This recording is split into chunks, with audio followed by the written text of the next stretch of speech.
once you have the precedents in place, you no longer need to, or at least there's not as much of a need to appeal directly to ethical norms as there was when you didn't have precedents in place. In fact, that's evidence that the lack of appeals to natural law norms is evidence of the proposition I was arguing for, which is that the positive law is this implementing mechanism of the Constitution and of the natural law commitments to pursuing the common good. And so one should not directly appeal to the natural law when you have the positive law doing that system relatively well. What role does the natural law play in a mature legal system like our own?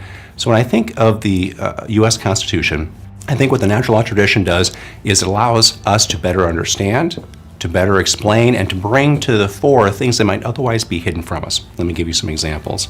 So when you look at the preamble for the most part plays no role in American constitutional law, but when you look at the preamble is evidence of what were the purposes of the framers and ratifiers in drafting and adopting and then implementing the Constitution.